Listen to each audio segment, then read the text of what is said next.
Dear children, dear parents, dear colleagues, dear representatives from the municipality of Ruzan, ladies and gentlemen, welcome to this year's open door of our Shkolla Fillore Loyola. Fëmijët tanë që I kemi këtu, ka një mesazh për ne të gjithë. Për prindër, për mësues, për gjyshër, për ata që janë drejtues të institucioneve. Tani fëmijë, fjala është e juaja.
Nëse më pyesi se çfarë është dashuria për mua, unë ju them dashuria është kujdesi nënës për të më zgjuar çdo mëngjes, duke më përqafuar ngrostësisht.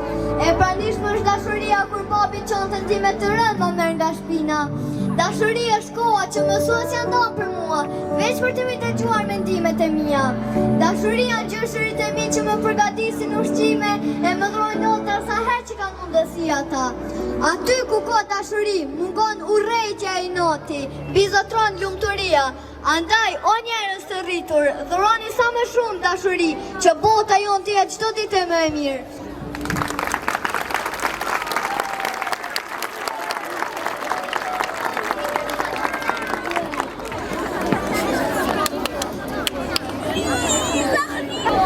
Që në jetë të qenë të jemi, duhet të gjemi kuptim, respekt e harmoni, sepse veç në këtë mënyrë do të arrim të gjejmë paqe në shpirt. Të jetuarit në paqe është në dorën tënde, në veprat e tua, shikimin e sjelljen tënde, e zërin tënd kur flet. E kur ti në paqe me veten tënde je, do kalosh detra oqeane, do ngjitesh më të lartë atë male. Prandaj, kur paqe me veten e qenë, botës veprat të mira do t'i falesh, e njerëzit të tu të afërt me çaste të mira do t'i bekosh. Prandaj, nëse unë të shtrij dorën e paqes, më zgjat dhe ti dorën tënde. E veç në këtë formë do të bëjmë ndryshime pozitive në botë.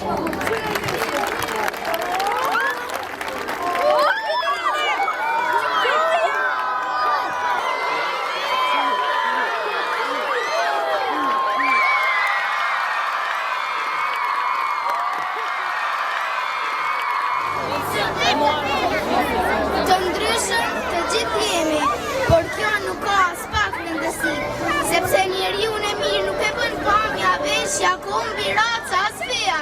Të mirët e dallueshëm njeriu e bën sjelljen dhe veprimtaritë e tij. Sa mirë që jemi ndryshe, e pasurojmë me idetë, kulturën dhe festat e njëri tjetrit. Prandaj, për një jetë në harmoni, merrni shembull ngjyrat.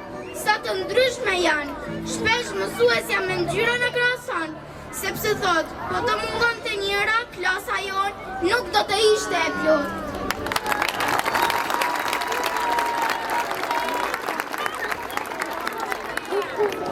Të dashur prindër, edhe pse të vegjël jemi, shpesh ju shohim se nga problemet e shumta mërziteni e shpesh zgjidhje nuk gjeni. Shpresoni në ditë më të mira, edhe nëse sot është ditë e vështirë. E në qoftë se shpresën me punë do të shoqëroni, suksesi një ditë pa njohës do të jetë me padyshim. Nëse lejoni që shpesa tek ju të venitet, atëherë ju jeni duke i humbur edhe ëndrat e dëshirat e tua. Ngrituni në këmbë, edhe nëse rrezoni disa herë, sepse kështu më thoshin mua kur unë mësova të ecë vetë. Pra unë të rritem ja duna mbarë, duke shpresuar çdo herë për më mirë. E mos harroni, gjithmonë kujtoni se dielli lind përsëri pas çdo perëndimit të tij.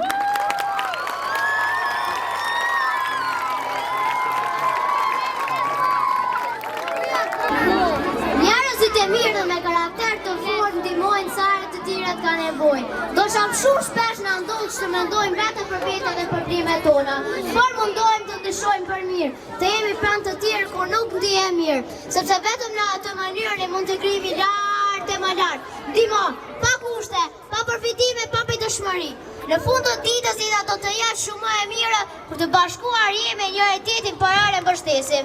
I zgjosim dorën, shpëtojmë nga në vështirësi, në këtë mënyrë do të pasurohemi në shpirt.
falenderoj fëmijët, mësuesët, sidomos për këtë kohë që kanë punu më shumë, gjithë stafin, e sidomos dua të falenderoj edhe Këshillin e Prindërve për angazhimin e tyre.